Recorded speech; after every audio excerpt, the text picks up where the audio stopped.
Pacific ocean के बिल्कुल बीचों बीच एक बेहद शानदार और आलीशान जहाज समंदर के ऊपर आगे बढ़ रहा होता है। इस जहाज का नाम एंटोनिया गजा होता है। जहाज न्यूयॉर्क की तरफ जा रहा होता है और इस पर करीब 600 मुसाफिर सवार होते हैं। जहाज के अंदर एक भव्य पार्टी चल रही होती है। हर तरफ रोशनी, म्यूजिक और हंसी की आवाजें गूंज रही होती हैं। महंगे कपड़े, जाम से भरे ग्लास और खुश लोगों के चेहरे, हर कोई अपने अपने अंदाज में सफर को एंजॉय कर रहा होता है। स्टेज पर एक बेहद खूबसूरत लेडी सिंगर खड़ी होती है। वो आप एक्ट्रेसेस जिसकी आवाज में अजीब सा जादू होता है, वह गाना गा रही होती है और लोग उसके गानों पर झूमते हुए डांस कर रहे होते हैं। किसी को जरा भी अंदाजा नहीं होता कि कुछ ही पलों में ये सारी खुशियां हमेशा के लिए खत्म होने वाली हैं। अचानक सीन बदलता है और हम जहाज के इंजन रूम में पहुंचते हैं। वहां एक रहस्यमयी आदमी खामोशी से एक लीवर के सामने खड़ा होता है। उस लीवर को ऊपर की तरफ खींच देता है। जैसे ही लीवर ऊपर जाता है, पूरे जहाज के अंदर एक तेज धार वाला स्टील वायर पूरी ताकत से खिंच जाता है। पल भर में वही वायर पार्टी हॉल से गुजरता है और देखते ही देखते वहां मौजूद सैकड़ों लोग चीखते चिल्लाते दो टुकड़ों में कटने लगते हैं। हर तरफ खून फैल जाता है। लाशें जमीन पर गिरती चली जाती हैं। ये एक ऐसा मंजर होता है जिसे देखकर इंसान की रूह तक कांप जाए। इस भयानक कत्लेआम में सिर्फ एक छोटी सी बच्ची जिंदा बच जाती है। उसका नाम केटी होता है। इसके बाद कहानी हमें सीधे 40 साल आगे ले जाती है। अब हम एक दूसरी दुनिया में पहुंचते हैं। कुछ लोग एक टग बोट की मदद से समंदर में छोड़े गए पुराने जहाजों को खोजने और बेचने का काम करते होते हैं।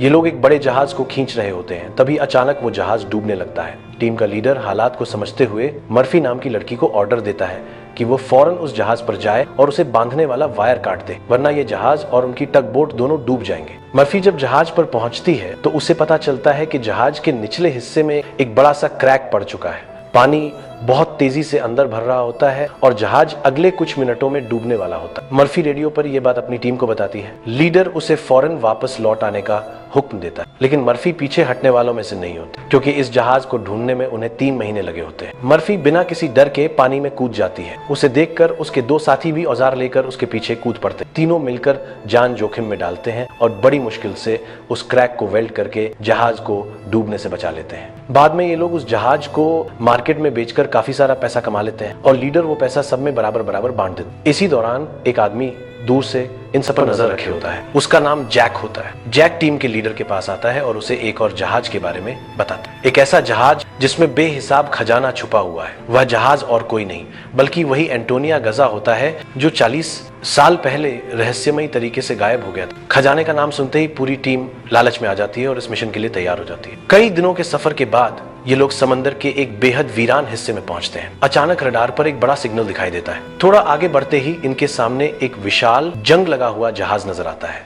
जहाज के अंदर कदम रखते ही एक अजीब सी खामोशी चारों तरफ फैल जाती है। दीवारें टूटी हुई होती हैं, फर्नीचर बिखरा पड़ा होता है और हर चीज पर सालों की जंग जमी होती है। तभी अचानक उन्हें किसी के गाने की धीमी आवाज सुनाई देती है। इसी दौरान मर्फी को एक छोटी लड़की दिखाई देती है, वही केटी।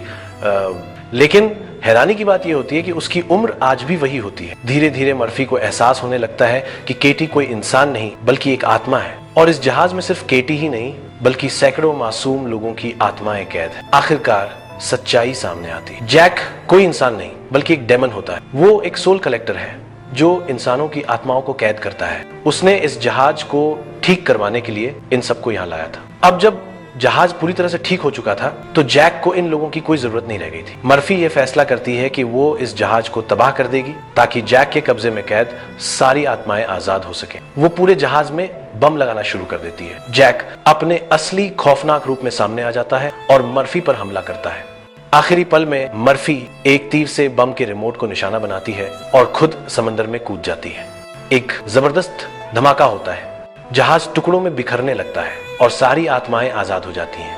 केटी की आत्मा मर्फी की मदद करती है और उसे बाहर का रास्ता दिखाती है। मर्फी किसी तरह जिंदा बच जाती है। लेकिन आखिरी सीन में हम देखते हैं कि जैक अब भी जिंदा है और वो एक नए जहाज के साथ नई आत्माओं की तलाश में निकल चुका है। और यहीं ये कहानी खत्म होती है।